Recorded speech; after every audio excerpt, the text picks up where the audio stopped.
Wala akong pangarap dati pre. Yung tipong dati kapag tinanong ako kung anong gusto ko maging, ang sasagot ko na lang lagi engineer. Kesyo dahil magaling naman ako sa math. Oo, dahil maganda pakinggan. Pero di ko talaga na-visualize yung sarili ko. Ginagawa ko yun dati pa. At wala din talaga akong alam kung anong gusto ko dati sa buhay. Kaya ako ginawa tong video na to dahil may napanood akong video. At ito yung topic niya. Nakita kong maraming nakarelate dito at baka sakaling sa video na to makatulong ako kahit papaano.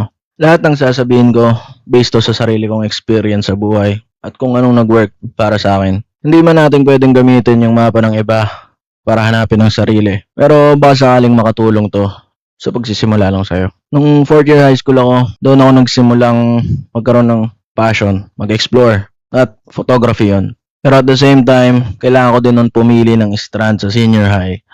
And undecided pa rin ako sa kung anong kukunin ko ng college. Nag-STEM na lang ako. Dahil sa tingin ko kapag mas mahirap yung strand, mas sisipagin ako kahit papaano. During senior high, kailangan akong gamitin yung skills na natutunan ko sa photography para kumita ng pera, para magpatuloy sa pag-aaral. Malaking adjustment, di ako nakapag-focus noon sa school dahil nga nag-work na ako outside.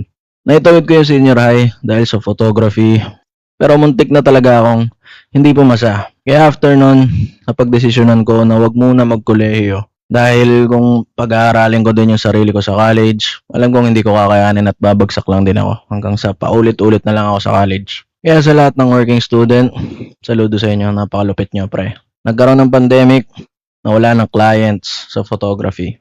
So this time, natulak naman ako na magnegosyo muna. Bumukod ako that time at hindi humingi ng pera sa magulang ko kahit nung time na wala na akong makain. Nagpatato ako noon knowing na that time mahirap pumanap ng trabaho kapag meron kang visible na tattoo. 3 years after kong malugi sa negosyo na sinimulan ko noon, nakapag-upgrade na ako ng camera, nakabili ng laptop, nakabili ng sariling kotse, at ngayon bumubuo na ako ng isang photography studio dito lang din mismo sa bahay na nirerentahan ko. Nagsimula ako magkaroon ng pangarap nung nakapag-explore ako.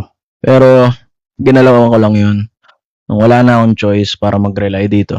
And dahil wala naman akong safety net, kaya wala na akong choice para pagpatuloy lang tong bagay na to at maging successful dito. At lahat ng to tingin ko hindi ko magagawa kung hindi ko kinikilala yung sarili ko. Kung wala ka pang pangarap hanggang ngayon, mag-explore ka, sumubok ka ng iba't ibang bagay. Alisan mo yung komportable mong buhay para mapilitan kang gumalaw. At lagi mong tanungin yung sarili mo ng mga bagay na ayaw mong malaman yung sagot. Dahil hanggat hindi mo alam yung mali sa'yo, wala kang gagawin para baguhin yan. Yun lang. Maraming salamat. Peace.